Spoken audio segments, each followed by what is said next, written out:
2024 Pakistani talent کے لیے ایک شاندار سال ثابت ہوا، جہاں کئی مشہور پاکستانی سٹارز نے مختلف شعبوں میں عالمی سطح پر اپنی غیر معمولی خدمات کی وجہ سے اعزازات حاصل کیے۔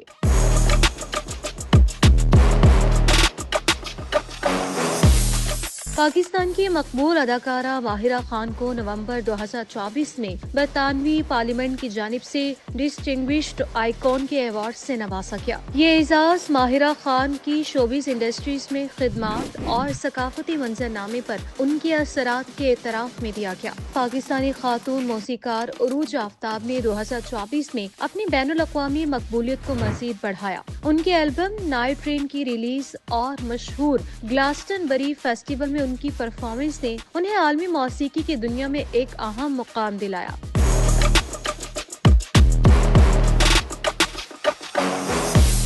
دسمبر 2024 میں اداکار فہد مصطفیٰ نے تاریخ رقم کی اور برطانوی پارلیمنٹ کے دونوں ایوانوں سے ایوارڈ حاصل کرنے والے پہلے پاکستانی اداکار بن گئے۔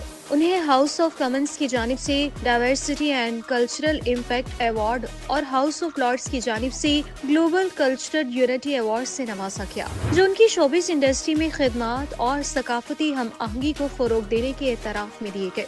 اداکارہ ہانیہ عامر کو 2024 کی بہترین پاکستانی سیلیبریٹی قرار دیا گیا، جو دنیا کی ٹاپ 50 ایشین سیلیبریٹیز کی فہرست میں 9ویں نمبر پر آئی۔ 27 سالہ اداکارہ کی عالمی شہرت ان کے مقبول ڈراموں اور سوشل میڈیا پر مثبت اثر و رسوخ کی مرہون منت ہے، جہاں وہ ذہنی صحت جیسے اہم مسائل پر گفتگو کرتی ہیں۔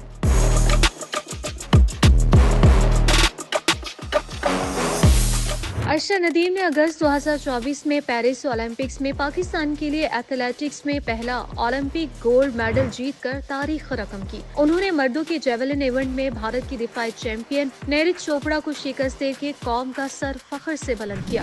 پیرس میں اداکارہ ہبہ بخاری اور اداکارہ سجل علی جیسے دیگر نمایاں پاکستانی فنکار بھی شامل تھے۔ یہ اعزازات پاکستانی ٹیلنٹ کی عالمی سطح پر بڑھتی ہوئی مقبولیت اور ان کے مختلف شعبوں میں اثرات کی عکاسی کرتے ہیں، جو دنیا بھر میں پاکستان کی ثقافتی اثر و رسوخ کو اجاگر کرتے ہیں۔